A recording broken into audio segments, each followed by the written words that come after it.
so everyone knows. You want to start us off, Missy? Welcome so much. Thank you all for joining us tonight.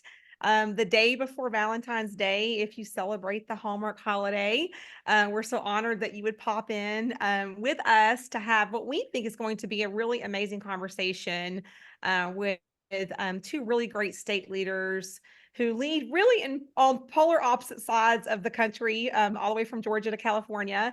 And Elise and I both are also I'm from Georgia, which you probably didn't have a hard time telling based on my accent.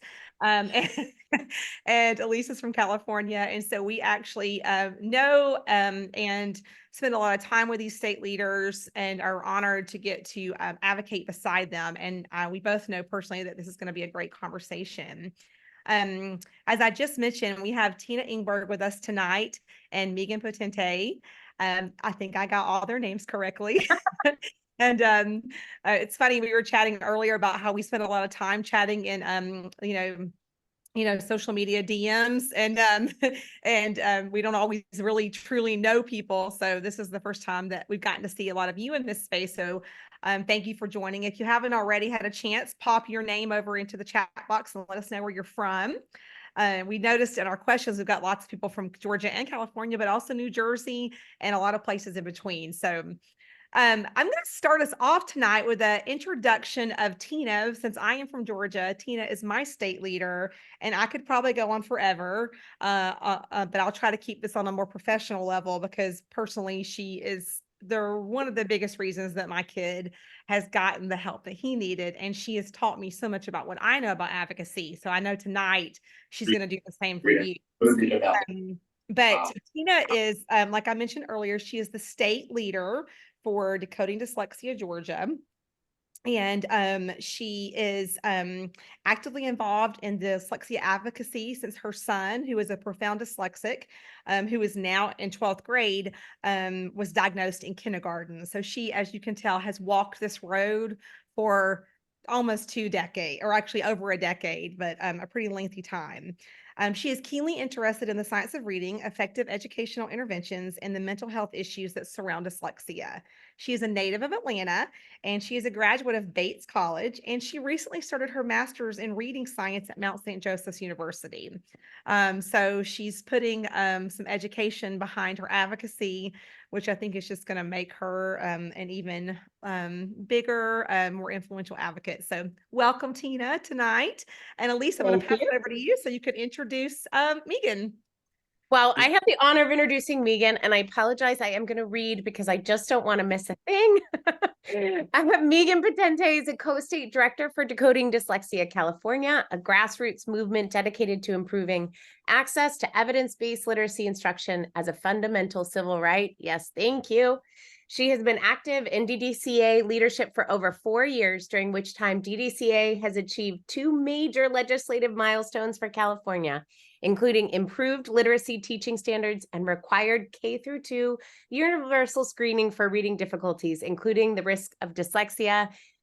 Megan is also a former teacher, 20 years, and a parent, sister, and aunt to people with dyslexia. I also want to say that I had the honor to listen to Megan speak at the Capitol and was not only floored, but so grateful for the work that she is doing in the state that I live in, knowing what we're up against and how many kids need this kind of advocacy. So thank you, Megan. Oh, yes. Welcome again. We're just so excited to have you both. I'm going to get us started with, I think what's really a great question, because I know all of us have our own stories about how we got involved in advocacy. For many of us, it's personal. For me, it was my kid. It was a Hail Mary, a question on an Atlanta dyslexia page. And that question connected me to Tina. And that was the beginning of my journey into Decoding Dyslexia, Georgia. But Tina, I'd like to just throw it off to you first. How did you get involved with Decoding Dyslexia? Sure. So our branch is 11 years old now. We're right at the edge of our 11th anniversary. And the first event that I connected to was this dual event for parents and kids that they hosted down at Georgia Tech. And the kids went and participated in the Kids Club at Georgia Tech, which is a really cool science program that they do with, they bring in graduate students to run it. And then the parents were led off to an auditorium, and we heard a presentation from Tools for Life, which is an assistive technology office that is funded by a state grant and is housed at Georgia Tech. And then Eye to Eye had a student come and speak to us about mentorship and how to really help your student flourish as a student with dyslexia. And that was about the same time that my son got kicked out of a private school for remediation. And we weren't really feeling a lot of love and support. We'd gone from public school, then we did a brief private placement. You remember the 2 snowstorms, Missy. We got kicked out between the 2 snowstorms. And then we went back into our public elementary school.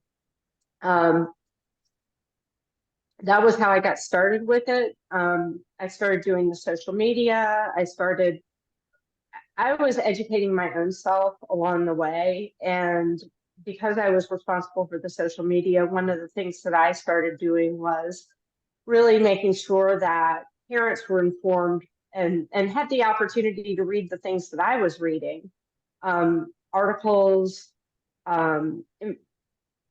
giving parents opportunities to learn more about what was going on in the area, events. We hosted a number of events over the years where we were bringing parents in. We've done art projects with kids, really trying to build community where none really existed. And of course, metropolitan Atlanta is geographically enormous. So it's really hard to stay, like California is the same problem. You really do have to find the smaller groups of people around you in order to build that community and grow that understanding. I think one of the benefits, though, is that because our capital is in Atlanta, we have an opportunity to be at the capital more than some other places. Yeah, yeah. And by the way, I'm going to add to what she just said, resources. This lady is a walking, if you're from Georgia and you know her, she's like a walking library of every article, every book, every law. Like it's somewhere in her head. And so my first meeting with her, she was just going through tons of resources, and I was putting it in an Amazon cart, and like a week later, like 12 books arrived that I had the hardest time reading, and I was like overwhelmed. But great. And I have slowly read almost all those books and become a fraction of as intelligent as her in this space. But yeah, she's amazing at that. Megan, tell us about your journey into Decoding Dyslexia California.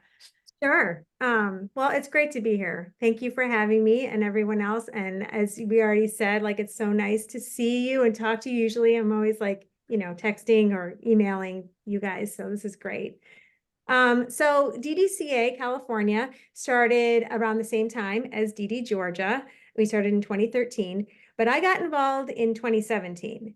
And at that time, I didn't know that much about DDCA, except that DDCA had sponsored AB 1369, which resulted in the development of the California Dyslexia Guidelines that had just been published. And the guidelines were just a massive step forward for our state. They are not required, but still, it was very significant that we had these new guidelines. So in 2017, I was working as an elementary literacy coach in a large balanced literacy district. And at the same time that I was doing that, my own son, who has dyslexia, after years of struggle in the public school system, we tried very hard to make it work. He was finally finding success because we pulled him and enrolled him at a private specialized dyslexia school where he had access to daily structured literacy. And we were tremendously fortunate. He finally was making like immense progress. It was like one of those days like you never thought was going to come, right? I mean, it was really wonderful. But for me, I was working as a literacy coach at the same time, and that was really hard because I knew it was my job to train teachers in balanced literacy. So my job was to train teachers in guided reading, running records, the whole thing.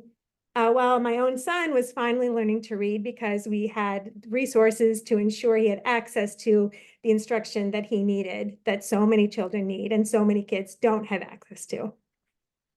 So that year, when guidelines were released, my district that I'd worked for many years claimed that they were going to meet these guidelines because they were going to buy a phonics program. And they got the board to buy in and the admins to buy in, and everyone like signed off on this. However, it was the Fountains and Pinnell word study program. And so I knew, and like a handful of my colleagues knew, and that we knew that this was not right. And so we tried to make a fuss, and we like wrote letters and tried to bring it to everyone's attention, and they just totally ignored us. And I was absolutely livid because I believed that these guidelines were like a step forward. So anyway, I left my job over this issue at the end of the 2018 school year because I knew I wanted to help kids learn to read. And I was working in a system that was really resistant to change. And so this is when I found EDCA, and I knew that I could do more outside of the district to fix this wait to fail system than from inside. So DDCA had a track record of getting things done. And so I knew it was the group for me. And by the way, the district actually has made substantial changes because of so much. But anyway, that's my story. And I'll pass it on. That's an incredible story because I think a lot of advocates fall into advocacy. Like we have situations, whether it's a child, a student, we're up against a force, whether it's a school district or a state mandate, and then you come into advocacy. But to see what you're doing right now is very powerful because you kind of wonder, how do you get there? What brings you there? And to know that it's possible to advocate on such a wide scale, it's pretty incredible. So thank you. And I'm going to tee up the next question, but first I want to say, because I know Missy and I had talked about it, no matter whether you're advocating for one child or a classroom full of kids or a state full of kids, it's all important. We'd had a talk with Terry Nolan a while back about the fact that sometimes it's just one conversation and talking to the person next to you. So we want to thank you all for being here because it's just so important to continue to push forward. Again, because just because something is a law doesn't mean that it ends there. So the one of the questions that we wanted to ask was, how do you advocate on a state level? Because I know that you have both been involved in the advocacy that's happening to push legislation forward. And so it's not a small thing. I mean, you have to speak with people that on a level that we've never talked to. How did you initially start those conversations, and who did you have to contact or speak to? Was it chance? Was it strategy? And so I'll throw it to Tina to start, just to get us going. Sure. So in 2017, several of us went to go speak to someone in our Department of Education. It was the first day of school. I forget what year it was for my child, but it was a deeply unsatisfying meeting with this person because she was like, oh, it's just poverty and these kids need snacks and all of these things. She didn't really, it wasn't a satisfying conversation. And when I was leaving, it was after Mark Seidenberg's book had been published, and I said, could I send you a book? And so I mailed her a copy of Seidenberg's book. And that next legislative session opened in 2018, and one of the legislators in a district not too far from here had sponsored a bill to create a resolution to create a study panel. So fast forward, it passed both houses. fast forward to August of 2018, they convene these meetings and they're open and you could make public comment. And I started to attend them. It was not a good time in my life. Lots of family drama going on, a lot of it very negative, and it was very stressful. But I found solace in the fact that they were conducting these meetings, they were bringing in the right people, and they were having high-level conversations. And there were 4 meetings. The last one was the third one was in October, and they brought in the Shawitzes. The last meeting was in December, and it was to provide the last bit of feedback from the panel, made up of senators and a few experts from the state, including the Department of Education. And at that last meeting, there were 6 of us in the room. We came for a 25-minute meeting.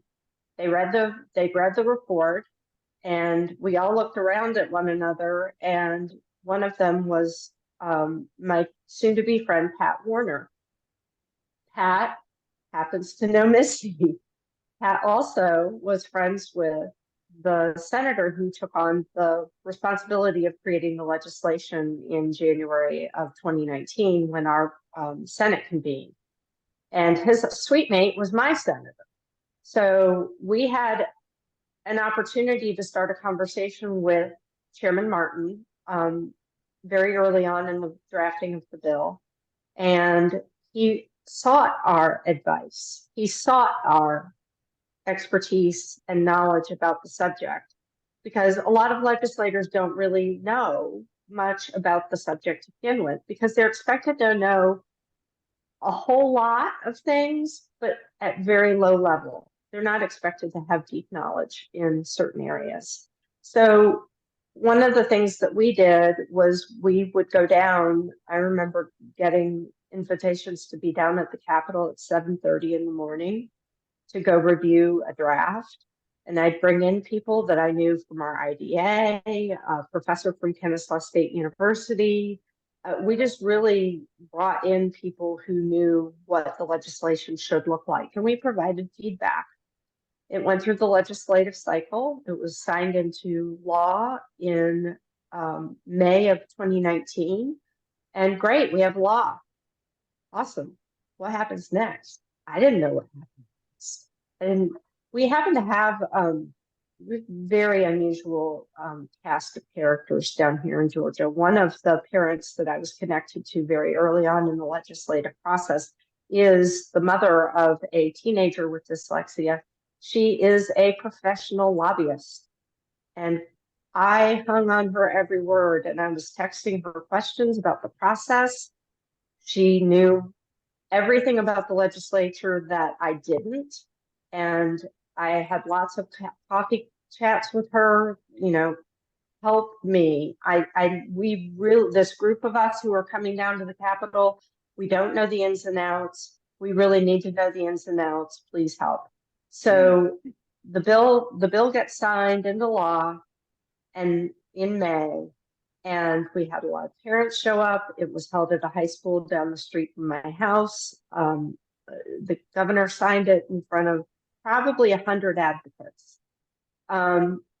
Then June comes along, and I'm thinking, we really don't know what we don't know. What happens next? We knew what was written in the law, and it pointed directly at the State Board of Education. Everybody should have a state board of education. I'm not sure that there are any states that don't have one. Our seats match up with the congressional districts, so there's 16 of them, and so they are seated for a very large geography. And so in June, I got the schedule for the State Board of Education meetings, and I showed up, and I didn't know what to expect. I took a notebook and a piece of paper, or a notebook and a pen, and just started trying to figure out who these people were. I knew one because my school board member from local had been appointed by the governor to sit on the state school board when he did not win re-election. And so I had one person to talk to. Then a friend in South Georgia texted me and said, I am good friends with Mike, who is my state board rep, and please go talk to him. I'm telling him you're there and I want you to go meet him.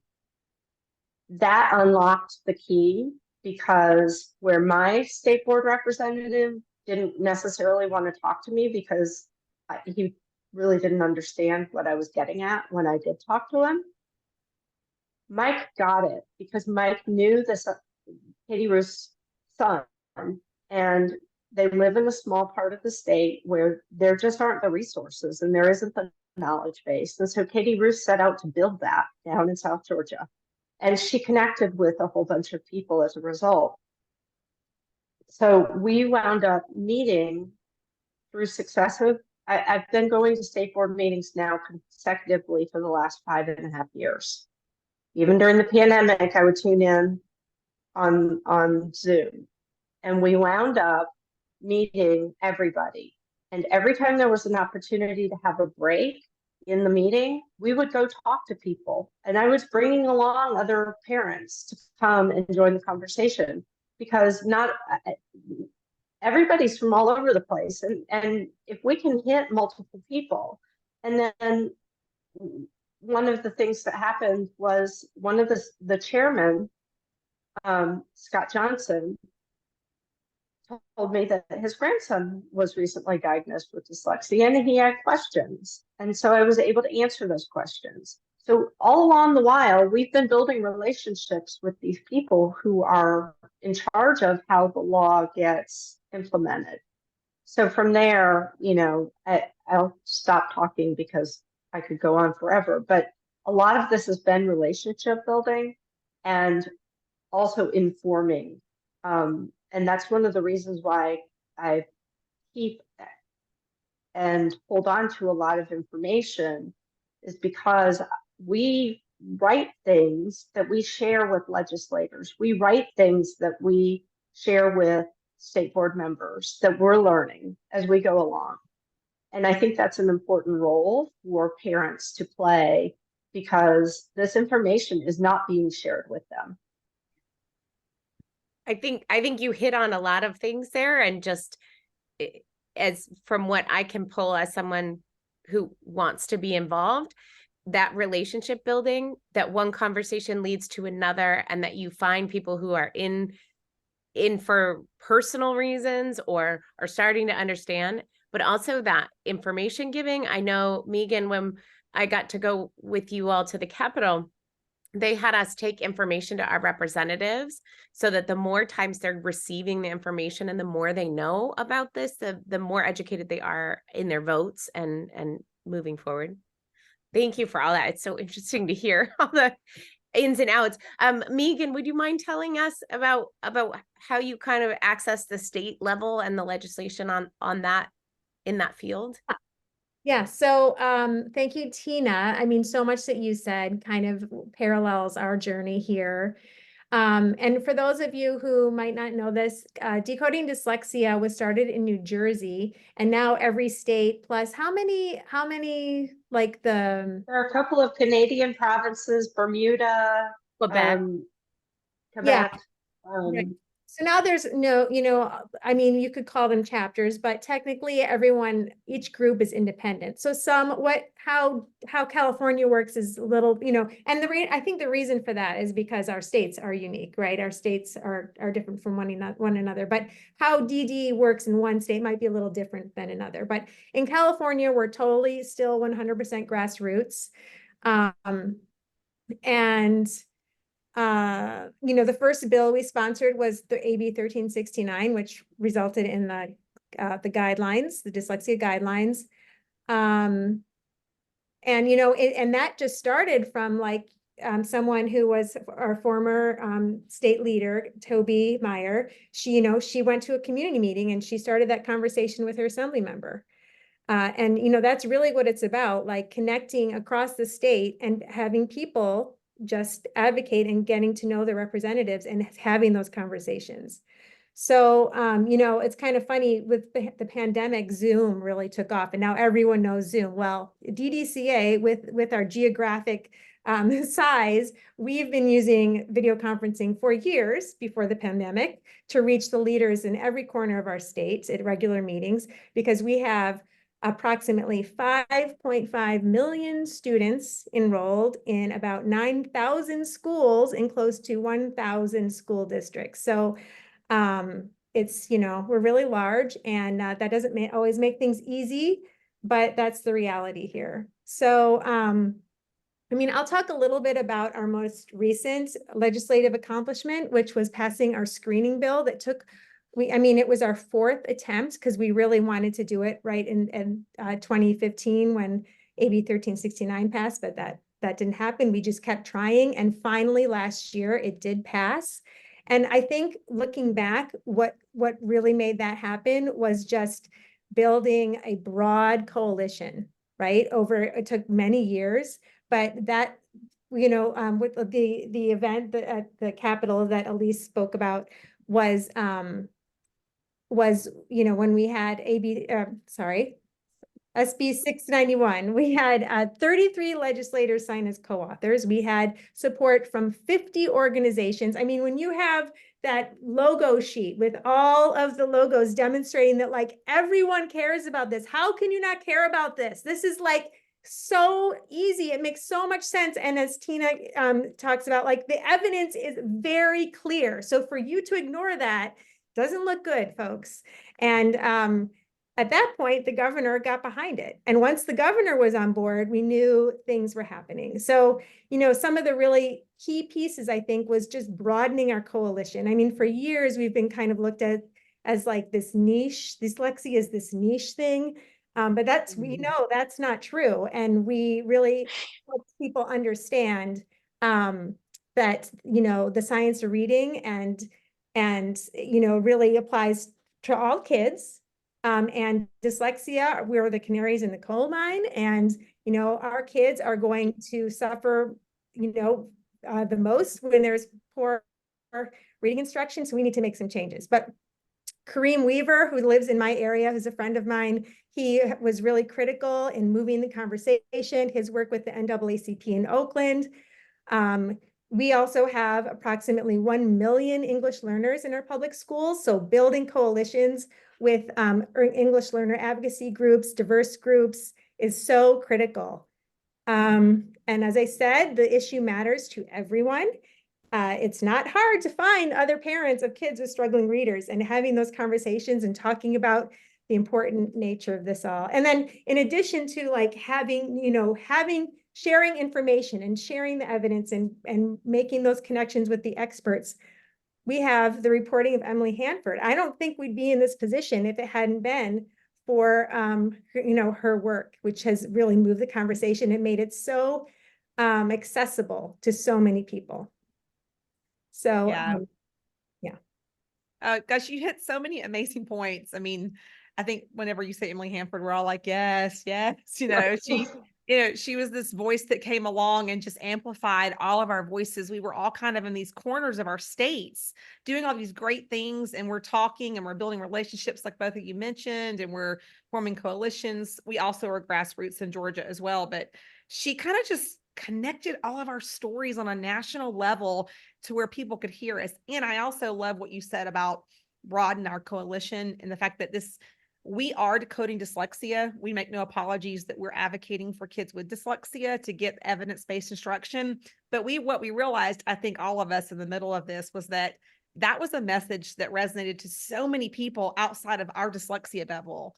And that evidence-based instruction was something that every kid needed access to, and fighting for every kid would benefit all, that really, really help our kids too. So harm none, help all, right? So, gosh, I just want to take everything you're saying and just bubble it up, and I get really excited. But I love it. I love to hear the stories, and learn so much from both of you guys, even tonight. We also, I've learning, one thing I learned, I'm going to add to this conversation really quick about building at the state level, going there all the time. Tina said we have access, we're there. We just went there Friday for a Senate Ed meeting, and that was just highly informative. And now we know we kind of know what the playing field is for this legislation season and what we need to advocate for. And also going to the ropes, meeting people at the ropes, talking to your representatives. We show up in t-shirts last year. That's become I'm wearing mine tonight. But it's become a thing where our message is on our shirts, hard to ignore us, right? Because that pesky group of moms over there keep showing up with shirts on and they're spreading these messages everywhere. So I think the bottom line is show up, make connections, build coalitions, and get your message out. And I would say show up in the way that works best for your family. This doesn't work. Going to the Capitol all the time works for just a handful of people. Geography is a real problem, but our legislators in Georgia go back to their offices in their home districts, and they're at church, they're at the local barbecue joint. Have them for coffee. Like, don't use geography as an excuse. I just happen to live in my capital city, and I live about 13 miles from the Capitol, and it's not difficult for me to get there. It's not an undue burden. But there are opportunities, and the other thing is that there are other organizations that you may not be aware of in your state who are having conversations about literacy without your voice. And we need parents to be taking the seat at the table. And I'm going to quote Freddie Mercury, "We are the champions, my friends. We are the champions for our children because they're not in the school. They are not in the schools." That is, I found lots of people who are very nice, and loving, absolutely the most loving people, but they didn't know what they didn't know. And they kept leading us into dark holes that we couldn't back out of without a lot of resources to shore up what was going on with our son. And when I first went to those state board meetings, I always sit in the front because I don't hear well out of one ear. But when I turned around during the breaks and met the people who were there, they weren't parents. They were sales reps. They were lobbyists. They were everybody involved except parents. Yeah. And they're taking their seat at the table, and we have to take ours in whatever form that takes, even if it's just paying attention to what's going on locally with your legislator. They publish weekly newsletters during the legislative session telling what's going on.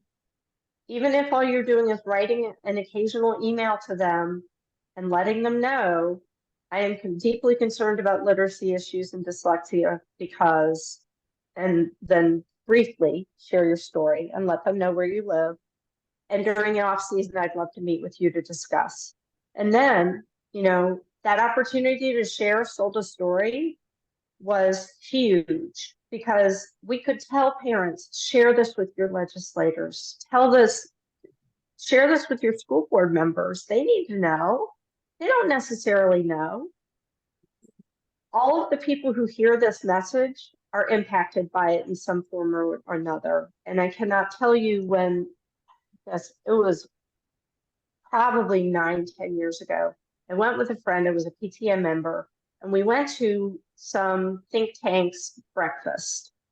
And it was deeply unsatisfying to sit next to a woman who was this policy analyst with all these degrees. And I was asking her about literacy and reading, and she looked at me like I had 3 heads.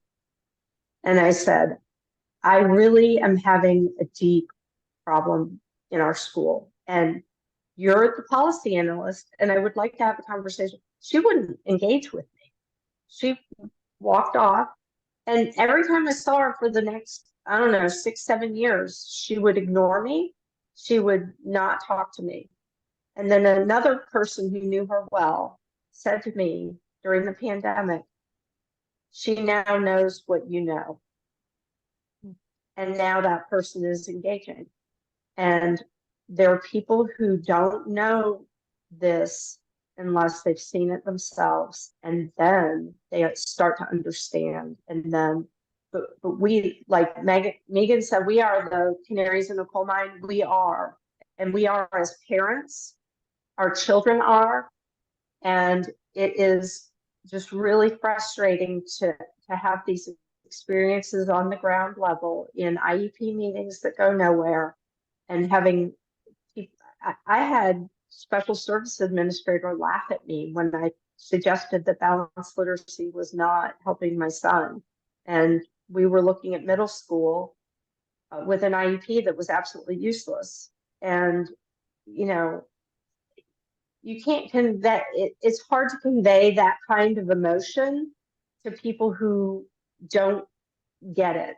They just don't, they don't get it. But once you start to have that understanding, and more people are talking about it, the better off it is. And I know that the work that I'm doing is not going to help my child at all. He's graduating in a few months, but it is going to help my next door neighbor's son who has dyslexia.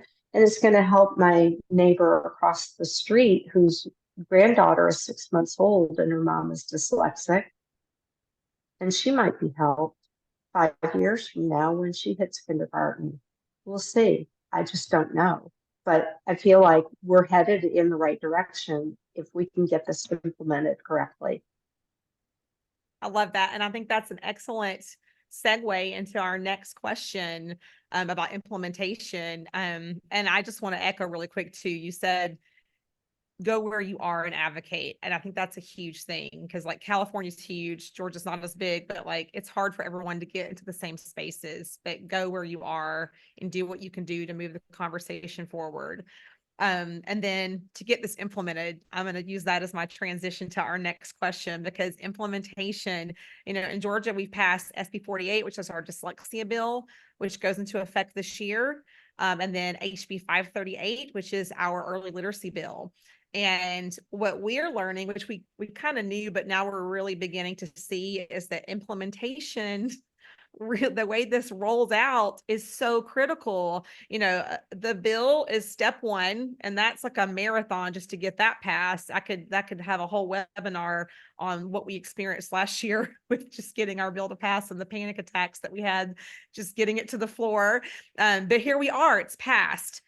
So hold on, if your state is not there yet, keep fighting for that, but be ready for the next fight, because the next fight is implementation. And so I'd love to have a chat with, and Megan, I'm going to throw it to you first to kind of just start us off with, you know, now that you've had some success on the ground floor in California with a couple of bills passed, you know, what would you suggest to this group of advocates to do to advocate for a law after it's been passed? What are those next steps to ensure the implementation is done with integrity to the law and to your fight? Yeah. So, you know, it's really hard. It's really hard because getting a law passed can be really exciting, and it's easy to build that momentum, and it's not easy, but people are excited and they want to see it happen. They want to see it reach the governor's desk, and that, you know, all the photo ops and everything. Well, the successful implementation is really like more, it's hard. It's really hard, and you can't take your eye off the ball. I mean, it's pretty exhausting, and not everyone has the time and capacity to follow it to the degree that it needs to be followed. But you really, if you want to see successful implementation, you can't like forget about it. You gotta follow it. So our current example is SB 488, which passed in 2021 and effectively strengthened the California teaching standards related to literacy. This is huge. This is kind of unique to California. Not many states have this level of, you know, of evidence-based teaching standards. So these are the standards that our teacher prep programs need to be held accountable for training our teachers. And so we were involved in every step of the process from start to finish in designing the literacy standards. So, I mean, we helped recruit people to be on the committee. We encouraged them to apply. We submitted feedback at every opportunity on the different drafts of the standards. We followed every committee hearing. We called in. We recruited people to call in. I mean, it's all hands on deck. So once those standards are passed, that was amazing. That was the next milestone. But guess what? Now we're at the stage where the teacher prep programs are required to meet these standards. And again, this is a huge lift for our teacher prep programs. I don't have an exact number, but I think we have like, you know, I mean, over 200 teacher prep programs in California, because we have we have alternative ones, we have small ones, we've got the big ones. It's a heavy lift. And so now all of these programs are supposed to meet these new standards. However, you know, there's not the capacity among our Commission on Teacher Credentialing to do this work. So we've just drafted, or we haven't just drafted it, but last week, in fact, our new comprehensive early literacy legislation was introduced, and this is really exciting. But part of this is we wrote into this legislation some levers to improve the implementation of the prep programs in meeting these standards. Because we recognize that the Commission on Teacher Credentialing really needs more in-house expertise to ensure that, you know, to hold these teacher prep programs accountable for meeting the standards.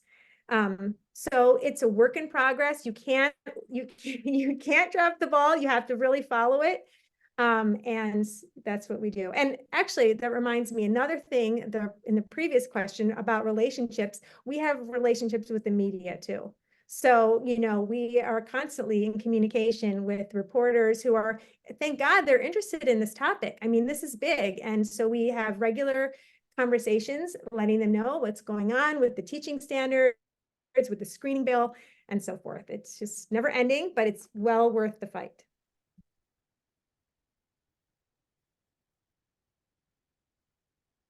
Tina, what about you? I mean, I know that you probably would echo, I mean, a lot of the same things in Georgia, but we're learning on the ground right now that implementation matters. Yeah, I think one of the key messages that we've learned now, so SB 48 was 5 years in the making. It was signed in 2019, but the screening portion rolls out August of 24. So it was a 5-year process of making sure that things were being followed. We also have an update to our handbook coming out at some point in the spring. Our Department of Education is not necessarily championing this work. I think that they felt when the general literacy bill, the Georgia Literacy Act, Early Literacy Act was floated, that they were not particularly interested in it. There's another companion bill that they were really not interested in because it created a second set of eyeballs on the problem, and also a council that is supposed to coordinate with all of these departments. Georgia is local control, so the Department of Education has and holds a certain set of responsibilities, but then they like to push it out to all of these other districts. Regarding the implementation of 538, we now have really vested champions in the legislature, because now they are starting to see some of the things that have happened during the whole process, and it has opened their eyes to the fact that when a bill becomes a law and gets passed across the street, they don't necessarily loop back to it, and they definitely don't. They don't tend to question how it's being rolled out. But this is big. This is a big shift, and it is really. It has captured the imagination of a lot of our legislators who otherwise wouldn't have taken such a deep interest in it. But now they have. And now they are vested and showing up and asking hard questions of the people who are doing the implementation. And I think that's a very important step. Thank you so much. I want to quickly introduce, because we got Holly into the space, and I think we might have gotten our wires crossed, but we do have Holly. Are you here, Holly? Just so I can see you. I am. Yes. Hello and thank you. Yeah, thank you. Welcome. Holly is an education advocate serving the greater metropolitan KC area. She's an advocate with Families Together, serving children in care. She became an advocate after navigating the special education system for her own children, one with dyslexia and another with complicated special needs. She became an advocate in dyslexia advocacy at the state level when the local district refused to teach her son to read, and was part of the parent group that testified during the dyslexia task force hearings. She continued her advocacy into the, is it Olathe? I'm gonna sound like, Olathe. sorry. Oh no, we get everything. We answered all of it. I'm sure you do. I was trying to do it phonetically. Olathe, Yes, right? the Olathe School District, where her children were attending, and was recently a candidate for a school board in Olathe. Olathe. She moderates a Did Facebook. great. Thank you. Decoding Dyslexia Olathe group as a resource for other parents in the district, and is a member of the International Dyslexia Association of Kansas, Missouri. She and her husband have 3 children and reside in Olathe, Kansas. And we're so appreciative of you being here. I wanted to ask you, just because we have missed a lot of this, but just how you got involved and started, because a lot of advocates are kind of wondering, where do we dip our toe in? You know, we understand that advocacy is advocacy on any level, but just to know a little bit more. Right. I jumped in with both feet when I was told by the district special services director, so she was directly underneath our superintendent, that dyslexia was a medical condition that we would accommodate but would not treat. And she couldn't answer what doctor I was supposed to take him to for this medical condition. I found a tutor, and she was actually my link into our Decoding Dyslexia community. She had been very active. She had 4 children, 3 of whom were profoundly dyslexic and also not being served by the local school district. And she would not let go of why not? Why can't you have your child taught how to read by your local public education system? And she just wouldn't stop asking why. And if you're one of those people who can't stop asking why we can't make this happen for every child, Decoding Dyslexia is a great resource, because it's other parents, it's grassroots. You can basically make it what you want to make it. And in Kansas, the parents that were together were committed to creating change in the legislature. We also have local rule. Your last speaker alluded to that. And what that means is that the local school boards have autonomy in choosing all of their curriculum, and they only have to follow state guidelines for compliance. It's not for the actual output.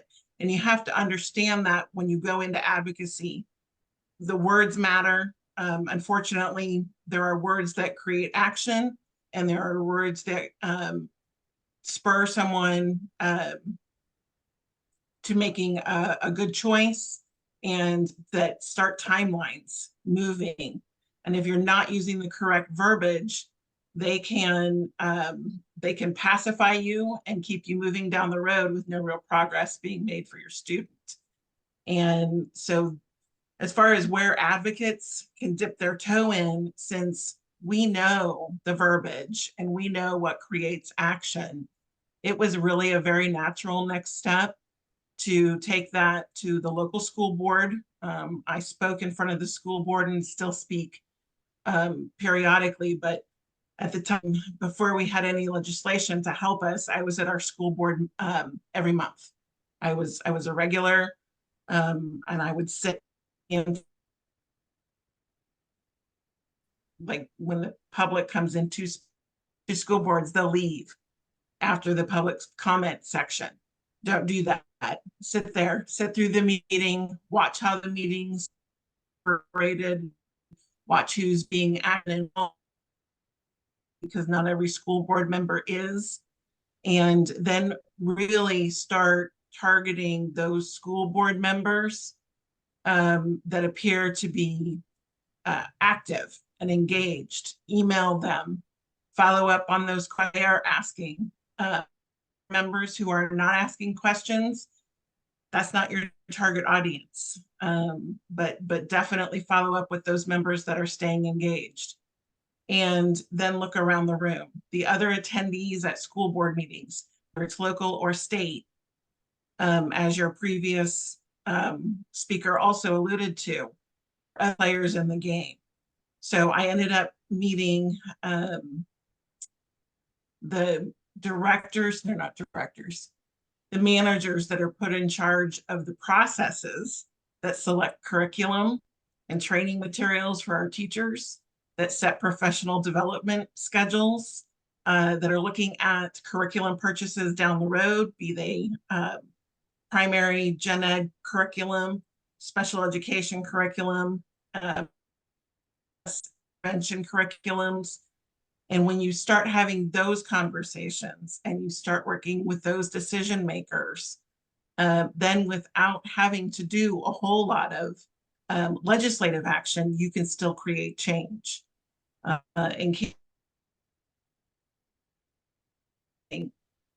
We found a state legislator, a House representative that was willing to champion a task force being created to look at dyslexia statewide and implement recommendations from that task force.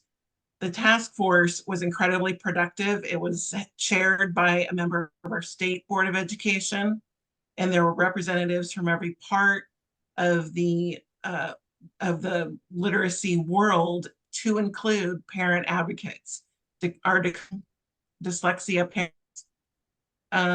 Did I lose you guys? You're there. You're good. We can hear you. Okay, you guys froze. Sorry. Okay. And I'll wrap up here pretty quick, but we were able, as Decoding Dyslexia Kansas, to get 3 parent representatives on our state legislative dyslexia task force, which was incredible. So through sheer persistence and never taking no for an answer, that's simply an opportunity to help educate whoever you're speaking to. And we really, to a person, were very effective at not creating division, but at building some relationships with decision makers. It didn't matter if they started off our friend, we wanted them our friend by the end, and very persistently kept talking to them about what we needed for our students. And that's the really long way of saying how I got involved, but here we are. No, but you had some fire statements in there. I mean, the things that we're hearing from all 3 of you is really this relationship building. It's sitting and listening. It's making sure you're keeping the people that are involved accountable. These are all things that are actionable that I love to hear, so that the rest of us can be involved in an active way. Yeah. And I would also add persistent, constant persistence to show up and be there. And even if it's emailing or building a relationship, and you never know what relationships will lead to the next door opening. I love that. I have found that to be so true in what we do here, locally and at the state level as well. We were so fortunate to receive so many questions when you guys registered, and a couple of these fall into some big buckets. So I'm gonna I have one that 3 people asked in a very similar way, and I think it's a really critical question. But how can we as parents or advocates in the space ensure that the laws are actually enacted once they are passed? And I know part of that's implementation, but I think there's a little nuance to this question too, of like, what if you start to notice, as we are, that, oh, we passed a law and now there's 12 approved curriculums And my school is still using the BAS, or my school's still sending home LLI leveled readers in their kindergarten backpacks, or my kid came home with a level reader worksheet, level E about the eagle, and they're using EL. Like, what do I do? How do I make sure, Megan, I think I saw your hand up, but if you want to jump into that first. So this is something that we've been talking a lot about in DDCA leadership. I'm sure every state probably has their own kind of complaint process, I'm guessing, but yeah, we're kind of in the midst of filing some of these complaints, thinking about making this real. Like things are not supposed to be happening that are happening, and there's a procedure to address this. So I guess my point is just, I think every state, and correct me if I'm wrong, but has a process. And so we need to, I myself included, need to learn more about what our California process is. Yeah, I think that using your parent rights that are protected at the state level is an excellent way. I have filed my own share of state complaints. So Holly, I see your hand up. Do you want to add to the conversation? Yes, I totally agree with the complaint process. That's not where I started. I started with our local district. And this is the handoff from, yay, we passed legislation. This is amazing. And then actual implementation. It takes time. And all of us know what a huge shift in thinking and approach for teachers we have, and then across an entire state, you have districts that are perhaps small enough where their high school has 20 students, all the way up to the giant districts. Our local district is the second largest in the state. We have almost 30,000 students.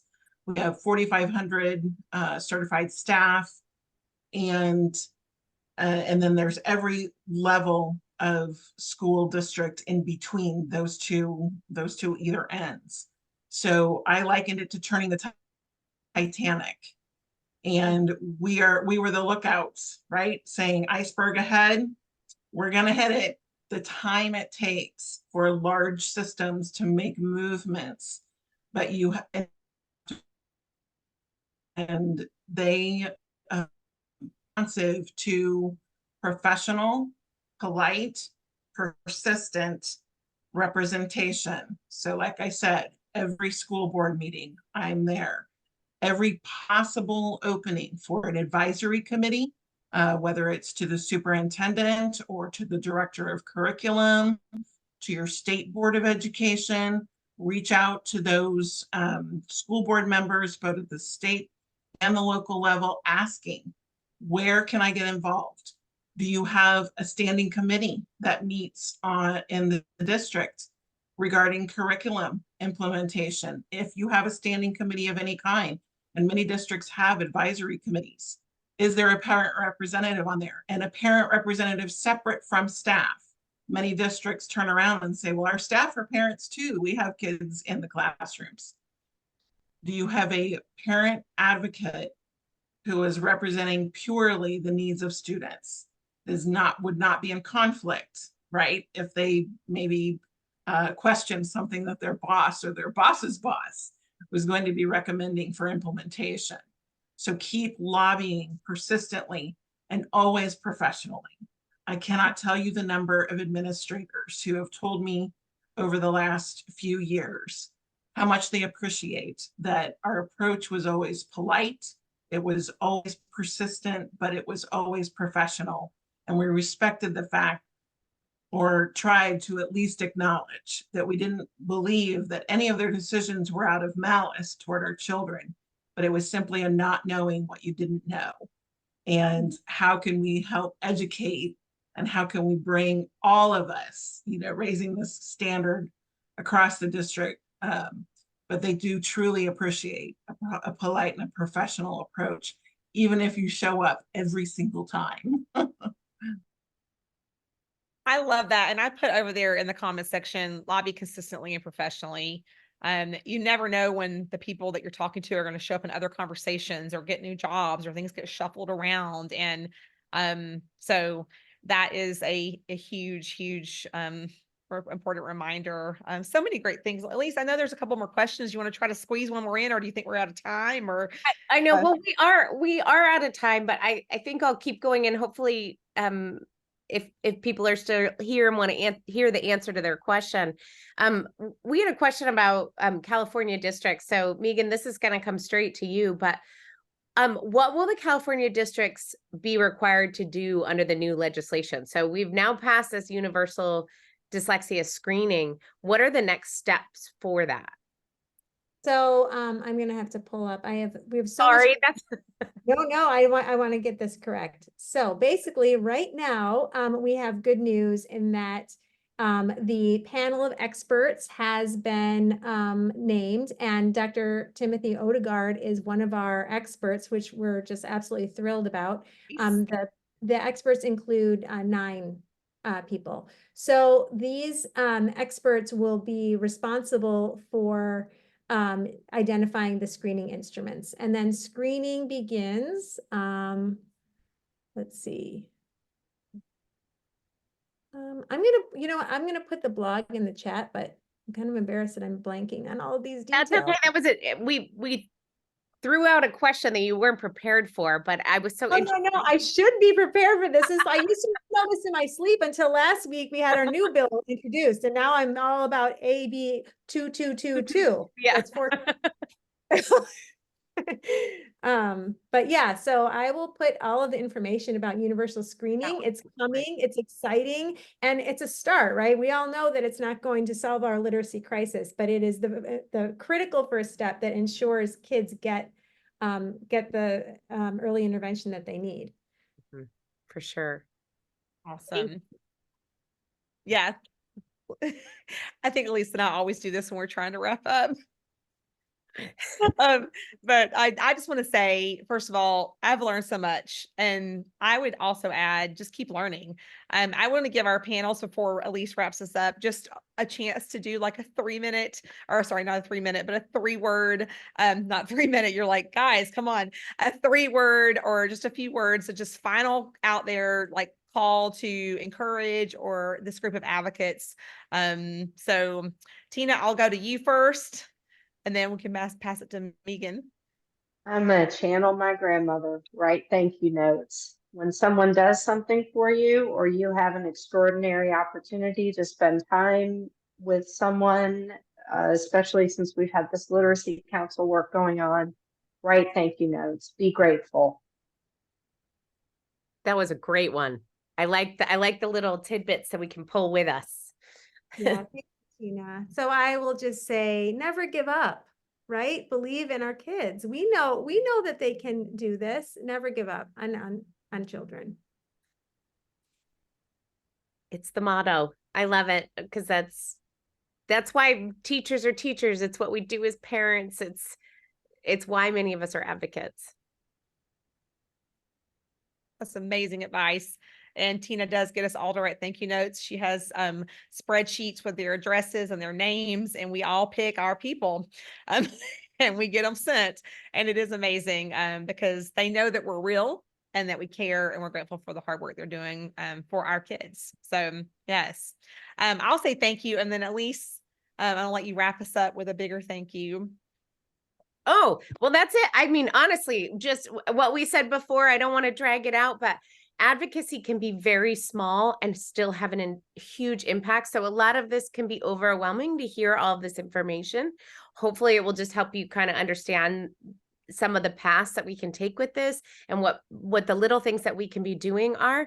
But one conversation leads to another. The takeaways I took from this is that relationship building, it's continuing to inform others because they might just not know.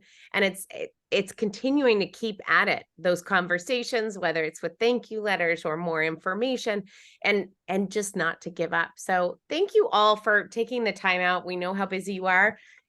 So thank you for joining us to learn more about advocacy from our Decoding Dyslexia panelists. Yes, and join us on the Science of Reading for Advocates for more conversations and hopefully more webinars where we can all keep learning about how to advocate best in our little parts around our world. So thanks again, guys.